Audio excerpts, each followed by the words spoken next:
इथे युरोलॉजी आणि किडनी ह्या दोन्ही प्रकारच्या आजारांना under the one roof we have all the facilities for all the urological as well as kidney patients.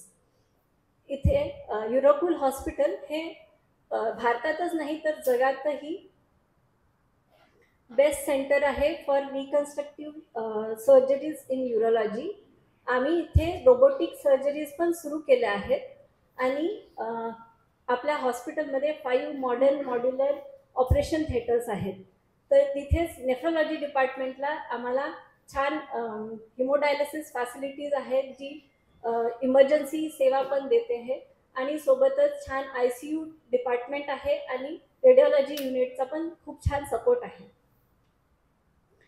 तर ट्रान्सप्लांट हे एक टीम वर्क आहे आणि to begin with that surgical team which we have is the team urology and which is headed by Dr. Sanjay Kulkarni sir and 7 full-time working uro consultants and urologists which are very well versed with their surgeries and very well experienced in kidney transplant surgeries, robotic surgeries, reconstructive urological surgeries and uro-oncological surgeries, and they all are the esteemed member of Indian Society of Organ Transplantation and Urological Society of India. Followed by we have the nephrology team which is which we have 2 nephrologists, Dr. Suhas Monde sir and myself. We both are very well trained and experienced in doing renal transplants, hemodialysis, renal biopsies, hemodialysis catheter insertions and treating the patients of acute kidney injury as well as the chronic kidney diseases. And we are esteemed members of Indian Society of Organ Transplant and Indian Society of Nephrology.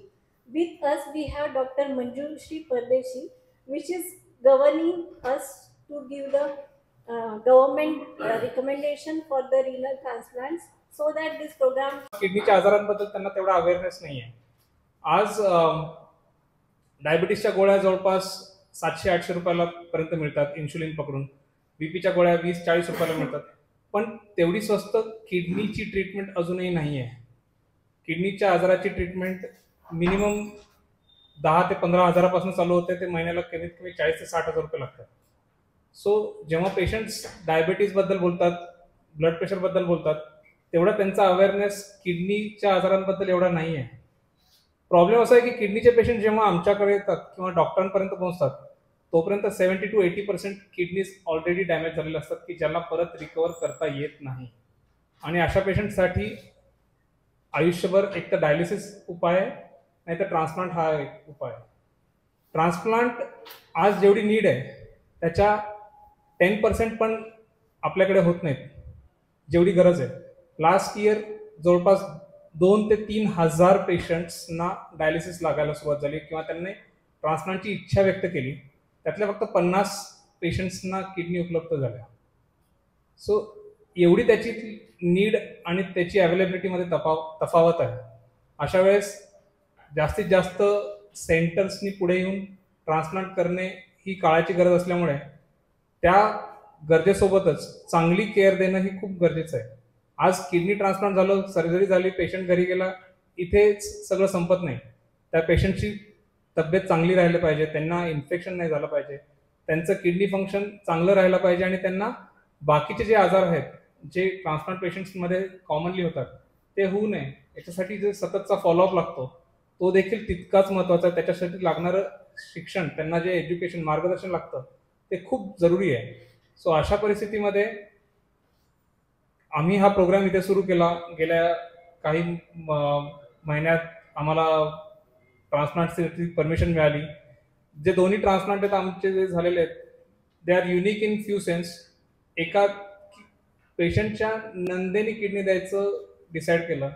आज माहेरचे लोक जेव्हा यायला तयार नसतात, सोबत उभी असतात, अशा वेळेस किंवा कुठल्या कारणास्तव त्यांची किडनी घेता येत नाही, काही जेनेटिक आजार असतात जेव्हा माहेरच्या लोकांचं जमत नाही किडनी घेतलेलं, अशा वेळेस नवऱ्याच्या बहिणींनी समोर येऊन मला माझी किडनी द्यायची इच्छा आहे असं म्हणणं हा खूप एकतर म्हणजे कौतुकास्पद क्षण आहे. दुसरं त्या पेशंट्सना प्रिपेअर करायला कमिटीच्या परमिशन्स घ्यायला वेळ लागतो.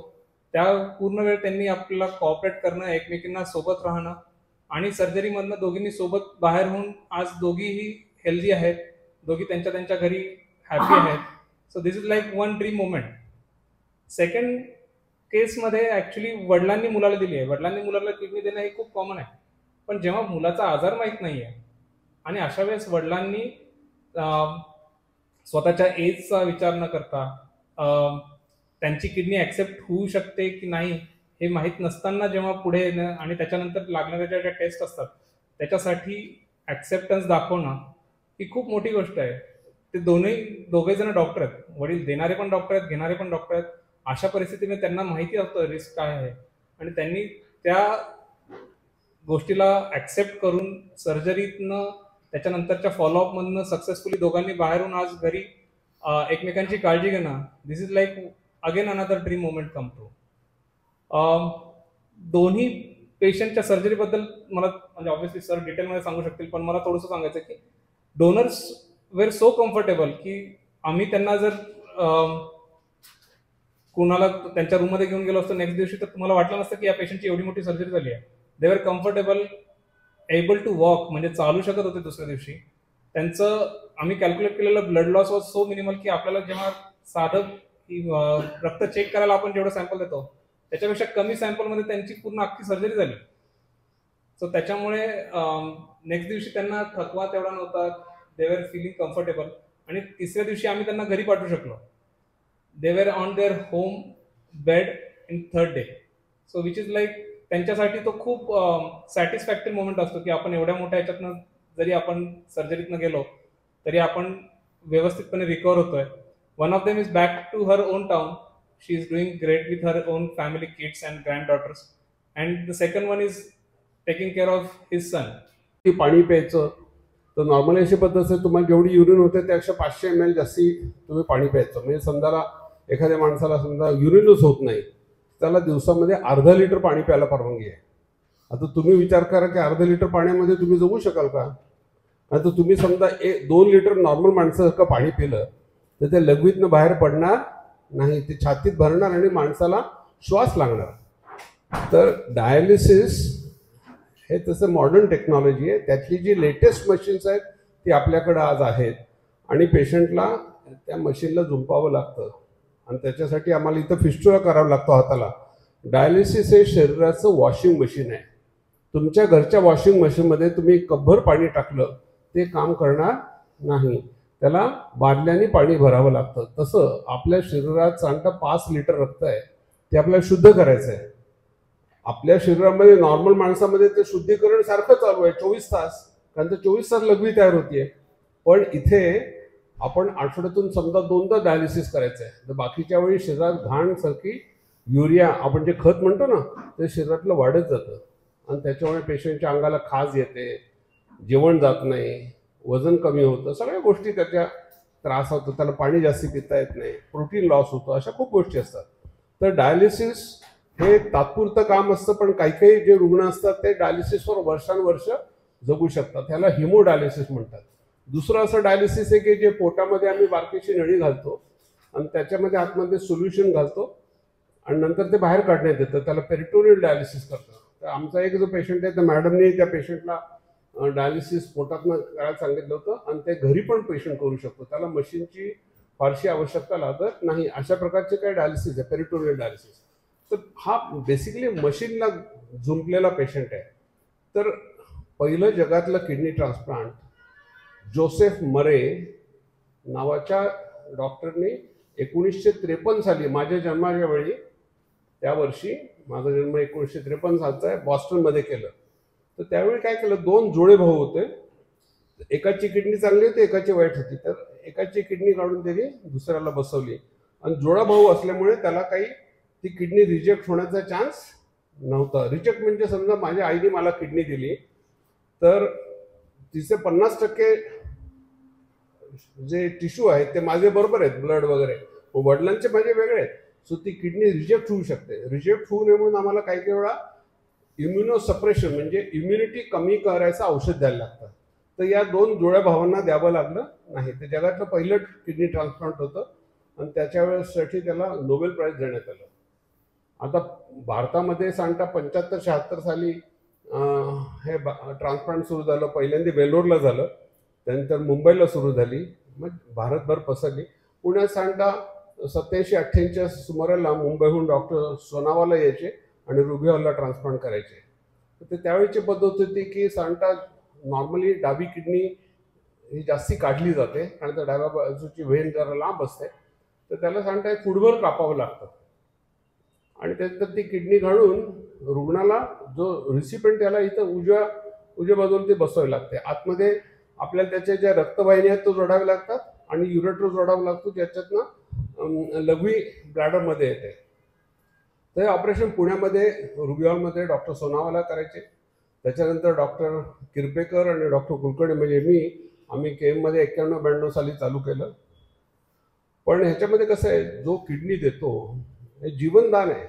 ह्याच्यापेक्षा किडनी दानासारखं मोठं पुण्य असलेलं काम या जगामध्ये नाही. तर आम्ही 2000 साली मॅडम रोशना कुलकर्णी आणि संजय कुलकर्णींनी, महत्त्वाचं आहे, 2000 साली महाराष्ट्रातलं मुंबईच्या अगोदर, मुंबईने मी स्वतःला मोठे शहाणे समजतात, चेष्टा म्हणून सांगतो तुम्हाला, बरोबर आहे ना, पुण्याला ते असे समजतात. तर मुंबईच्या अगोदर आम्ही लॅप्रोस्कोपिक डोनर नेफ्रेक्टमी केली. म्हणजे इथं जे एवढं कापायचं विधवर, त्याच्याऐवजी 1, 2, 3 पंक्चर करून ती किडनी अलग केली आणि छोट्याशा अपेंडिक्स सारख्या इन्स्ट्रुमेंटमधून बाहेर काढली आणि ती आम्ही रुग्णाला बसवली 2000 साली पुण्यात पहिल्यांदी, महाराष्ट्रात पहिल्यांदी. आणि त्याच्यानंतर मग आम्ही ते अनेक वर्ष काम करत होतो.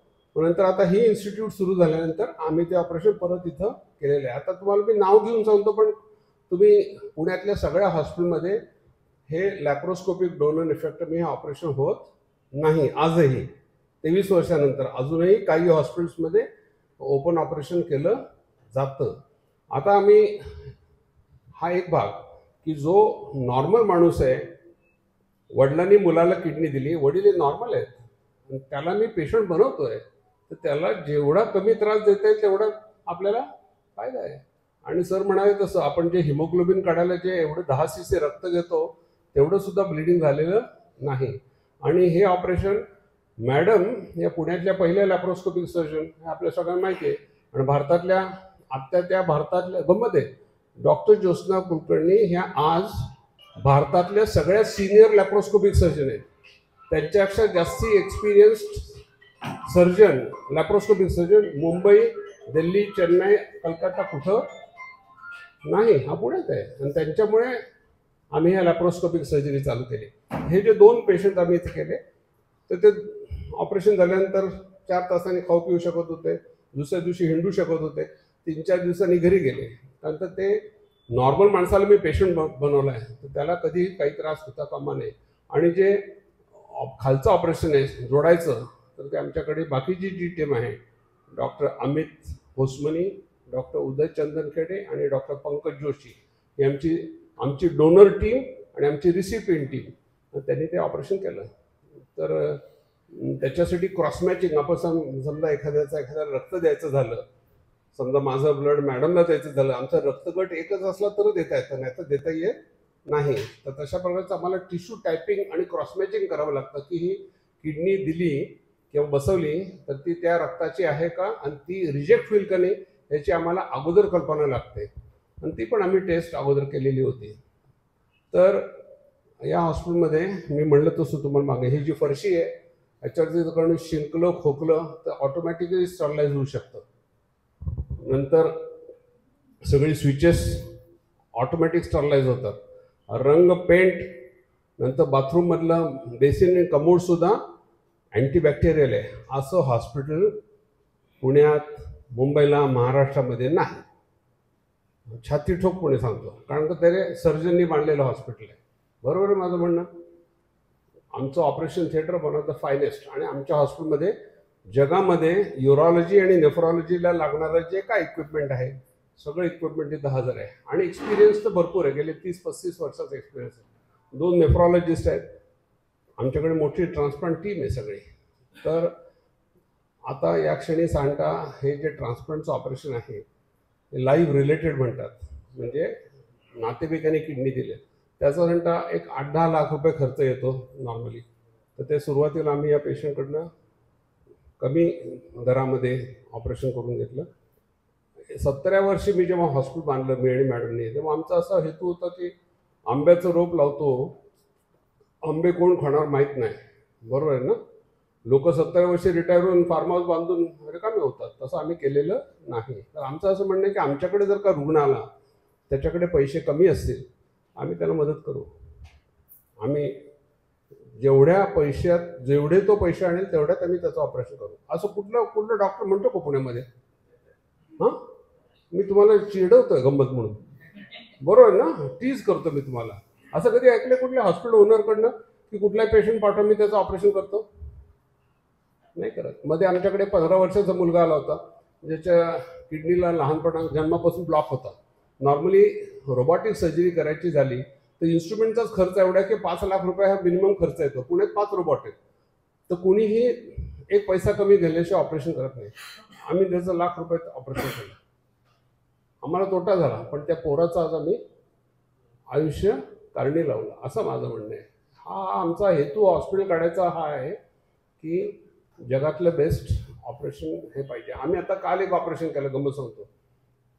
ज्याच्या किडनीला मुतखडा काढल्यानंतर कंप्लीट ब्लॉक होता आणि किडनीला सूज आली होती, तर त्याला जे ऑपरेशन करायला लागणार होतं तर ते परत एक फुटभर कापायला लागणार होतं. तर आम्ही ते रोबोटिकली युरेटर उघडला, गालाच्या आतला पट्टा त्याला लावला आणि सगळं बंद केलं. आज पेशंट फर्स्ट क्लास आहे, चालू फिरू शकतो. काल रोबोटने प्रोस्टेट कॅन्सरचं ऑपरेशन झालं, तर डॉक्टर चंदन खेडे श्रुतीचे मिस्टर हे कॅन्सर सर्जन आहेत, युरॉलॉजीचे कॅन्सर सर्जन. अमित होसमनी हे आमचे रोबोटिक कॅन्सर सर्जन आहेत. तर अशा प्रकारची आमची जी टीम आहे ते आम्ही युरॉलॉजीतली सगळी ऑपरेशन्स करतो आणि करू शकतो. आपल्याला डायलिसिसबद्दल माहिती पाहिजे सगळ्यांना. जयप्रकाश नारायणचं नाव आता नवीन जनतेला कदाचित माहीत नसेल, पण जयप्रकाश नारायण हे डायलिसिसवर होते. सुषमा स्वराजला डायलिसिस लागलं. लालू प्रसाद यादवचं ट्रान्सप्लांट झालं, लालू प्रसादला मुलीने किडनी दिली. हे सहसा युजली हे असं, कारण त्या लालूचं वय तसं जास्ती आहे, कळलं का. पण मुलीने किडनी दिली म्हणून डायलिसिसमधनं ते वाचले. सुषमा स्वराजला पण किडनी दिली आणि नंतर अरुण जेटलीला पण किडनी दिली होती. तर ते गंमत अशी की हे कॉमन ऑपरेशन आहे, पण ते आपण या हॉस्पिटलमध्ये चालू केलं आहे. आणि आम्हाला आणखीन प्रगती करायची इच्छा आहे की जेवढे पेशंट आमच्याकडे येतील त्यांची आम्ही सेवा करू. जसं तुला काय, हा दिवस किडनी अवेअरनेससाठी सेलिब्रेट होतो.